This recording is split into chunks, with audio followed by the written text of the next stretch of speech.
Jalan Kolam Air is a congested and often chaotic road and a gateway to many major highways and neighbouring developments. This road has long been deemed a serious danger zone for students attending the International School of Kuala Lumpur and Mutiara International Grammar School, as both schools lie next to each other, adjacent to Jalan Kolam Air. The danger for pedestrians was clear as early as the 1990s, as a student from the International School of Kuala Lumpur was hit and comatised when trying to cross the road. A CCTV camera installed by the school in 2007 shows just how accident-prone this area is. Almost everybody who's exiting from our front entrance, either by foot or by car, have experienced near misses or accidents in exiting the school, and it is a serious concern that I would say almost all of our parents are aware of. In recent years, however, the threat of potential accidents has escalated. The expansion of food outlets on the opposite side of the road, such as McDonald's, Dunkin' Donuts and the Petronas petrol station, means that students often cross the road to visit these outlets before and after school. And a meeting at the International School of Kuala Lumpur on February the 11th, 2009 may now have established the plan that is needed to bring an end to many staff and parents' long-standing worries. That is, to build a pedestrian bridge. The meeting included advisors from both schools, the CEO of Selangor State Investment Centre, Datuk Jabar bin Kembali, representatives from the Road Transport Department, Ampang Jaya Municipal Council and the Traffic Department of Ampang Police. During the meeting, a 5-point plan was established for the construction of this pedestrian bridge.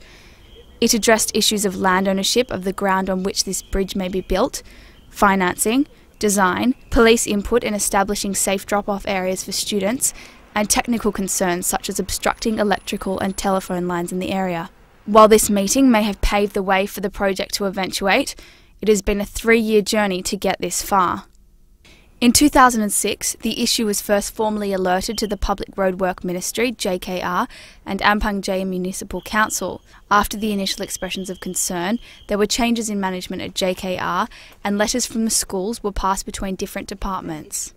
Consequently, the matter was not formally addressed. All the time trying to say this is important, who should we be contacting? From last year there was a change in the Ministry of Works, ministers changed, department heads also got transferred, so the transition made it a little bit difficult in communication. We had to find out that someone has moved, and therefore the department had to revisit the file to know the entire situation before we can come to meet again to find out the progress. Datuk Jabar, who chaired the meeting on February the 11th, recognised that a project of this kind is complex and requires cooperation from multiple parties.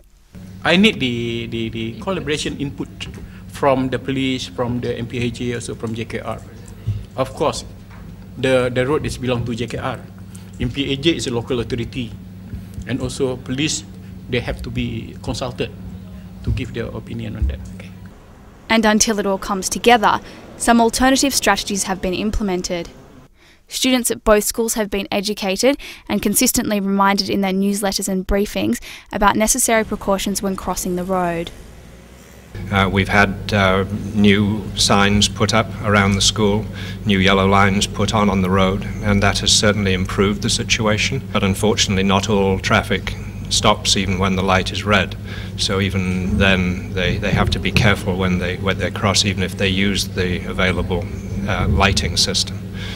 New signs, road markings and educational initiatives are decent temporary measures, but as long as students are walking along this busy road, the danger is still serious, and it might be that the schools are one step closer to getting their pedestrian bridge, but the reality is there is still a long way to go.